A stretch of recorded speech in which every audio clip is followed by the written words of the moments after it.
is good, YouTube? Quinn Wade Basketball Analysis coming to you with a quick video. I wanted to let you guys know I got some new merchandise available, not just t-shirt anymore. I got different type of t-shirt, different type of shirts and logos that you can purchase on my spread shirt, and also hoodies now.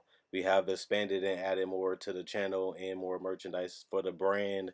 Thanks for supporting. It will be in the description and the links will be in the comment section below. Thanks for helping me and supporting the movement. Quinn Wade Basketball Analysis. I'm going.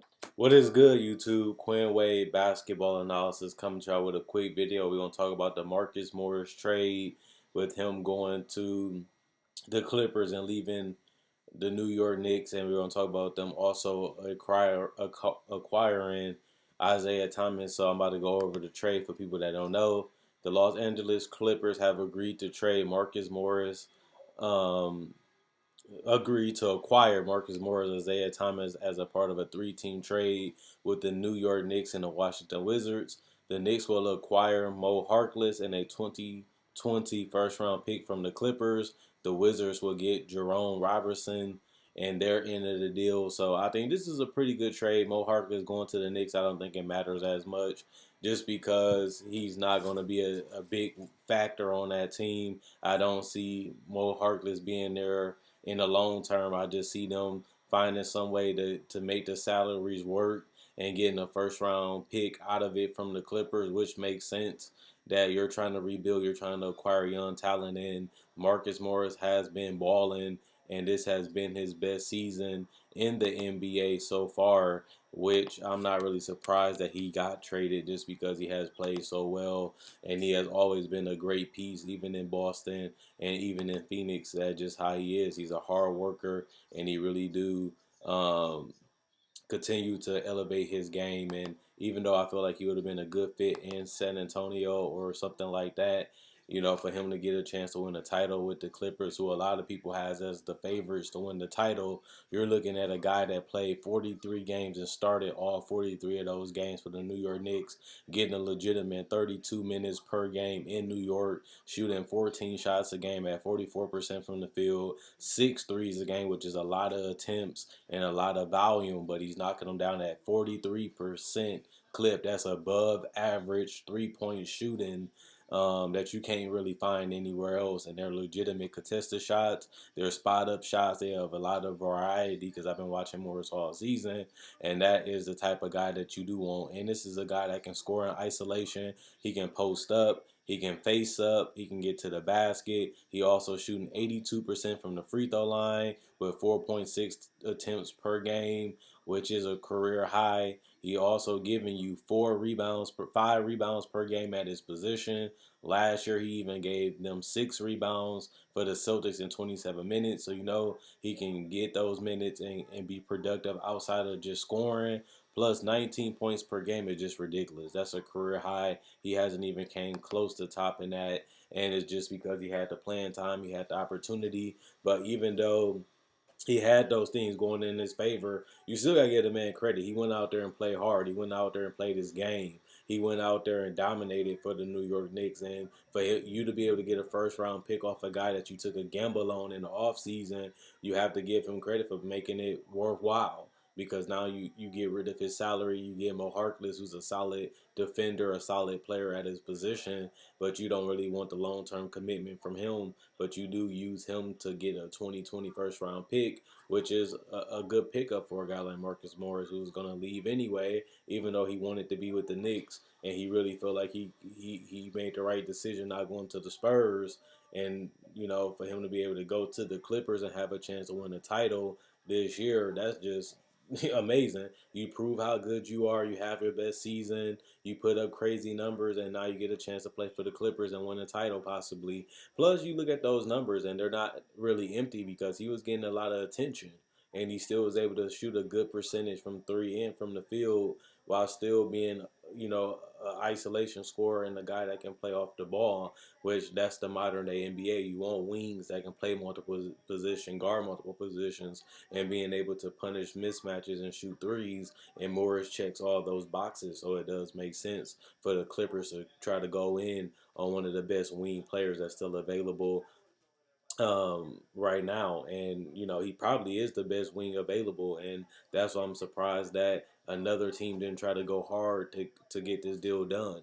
But you have to give credit to the Clippers, saying that he was on the market and giving up the first round pick in Harkless for an upgrade in Marcus Morris. But when you look at the rest of the trade, Isaiah Thomas is a guy that hasn't really been terrible, hasn't really been great, but he is coming off that hip injury and he has been productive in those minutes, and he has been, I believe, shooting the three ball very well, considering the hip injury, which really hurts your mobility and really hurts your jumping ability, trying to get up off the court, just because it strains you. And Isaiah Thomas is a guy that has played only 23 minutes per game in Washington.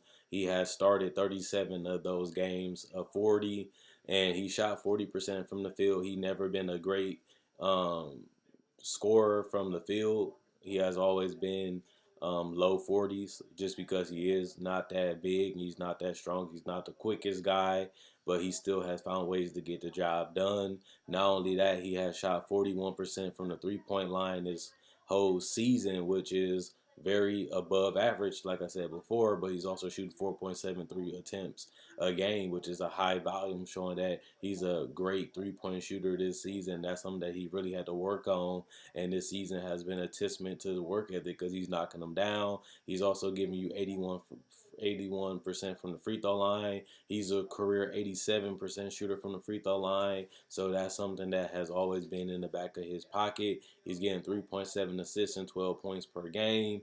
I like it.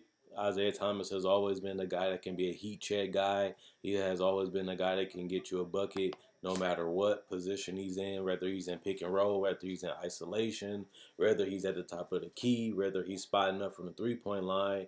Isaiah Thomas has always been a quality player when it comes to scoring the basketball. That's the main reason why he's still in the NBA, is because he is such a great scorer. But I was a little surprised that the Wizards traded him. They still do have guys like Ish Smith and stuff like that, so it's not a time to panic. But Isaiah Thomas was a great fit for that team, and a guy that they took a gamble on in free agency, and he was actually a productive player in the minutes that he has played so far for the Wizards. And I don't really see that stopping too much for the Clippers. Will he get a lot of time to play with the Clippers? I don't think so. But it is good to see Isaiah Thomas possibly being able to win a championship also with the Los Angeles Clippers, something that he hasn't really had a chance to do since he was in Cleveland, and he didn't even get a chance to play with that team in the playoffs because they traded him before the trade deadline a couple years ago, which was unfortunate because he was really excited about playing with LeBron and playing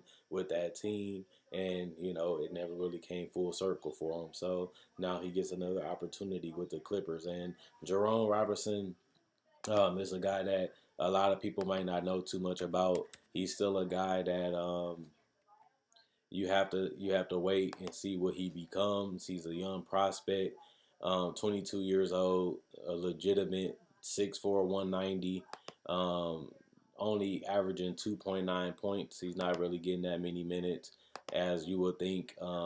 He has been the 13th pick, so he was a lottery pick by the Clippers in 2018. So he's not a guy that people thought was a bust. He's not a guy that people thought wasn't that good. It's just he was playing on a great team with the Los Angeles Clippers, and he just couldn't get cracked the rotation, and he just wasn't good enough to get consistent minutes, just because they didn't really need him at all really this season, and probably in the future either, just because they already have Kawhi Leonard and Paul George soaking up majority of those minutes. Um, and at the same time, they guards like Lou Williams and other guards that they play like Landry Shamet are more taller or just flat out better players, so they don't really have a use for a guy like Jerome Robertson, and that's why he has been traded so early in his career. And I still think he can be a solid player. He's only a sophomore. Like I said, he has promised to be something better than what he has. The most minutes Jerome Robertson got with the Clippers was 11 minutes per game, which was this season, and that's just not enough for a rookie or a sophomore to make a real impact on the team. So I really wasn't surprised that he was moved, and for him to go to the Wizards, they looking for young prospects that can possibly become backups or get significant minutes if injuries happen. I think Robertson can fit that bill. Plus, they don't really need a player. They don't really need anything but picks. And if you can't get a pick, get an asset. And that's what the Wizards did in this trade. Get rid of a guard for a younger guard that can be potentially good for them in the future. And I think that's a good pickup for the Wizards. So let me know what you guys think. Do you think Marcus Morris can be a big difference maker for the Los Angeles Clippers? Do you think that he will be a steal for the Los Angeles Clippers, getting a guy that can really back up Kawhi Leonard, that can start if they need him to start, that can play the power forward position if they need him to play that can also, if Paul George go down like he did with the hamstring, you got another guy that you can get the ball or play off the ball that can really take over a game, can really get hot, and can also, have versatile ways of scoring. And that's what Marcus Morris does. So they got the best player in this trade. All they had to do is give up a prospect in Jerome Robinson in the first round pick, which they really don't really care about anyway, just because they're going all in for a championship, just like we seen in the summer. For everything they gave up for Paul George and Kawhi Leonard to be on this team, they feel like they have enough to win a title. And like I said, they are the favorites for a lot of people to win it. And then in that case, these two trades makes perfect sense for the Clippers, who are locked in win now mode. But that's the end of the video. If you made it this far, thanks for liking the video. If you liked it already, thanks for commenting and watching. Even if you didn't like the video, I still appreciate you watching. Continue to buy merchandise. I will have my spread shirt in the comment and description below. If you want to buy any other merchandise, I have it on my Facebook page, which will be in the comment section in the description below. Like on Facebook to show support. I appreciate it. Continue to enjoy the videos on YouTube. Also, let me know what you guys think. Was this a good trade? Was this a bad trade? Will it matter? Will it won't matter? Do this make them even better than the Lakers, who they're trying to compete against to come out the West to get to the NBA Finals? Whatever you feel, let me know in the comment section below. Like I said, I read every comment. Quinn Wade, Basketball Analysis. I'm gone.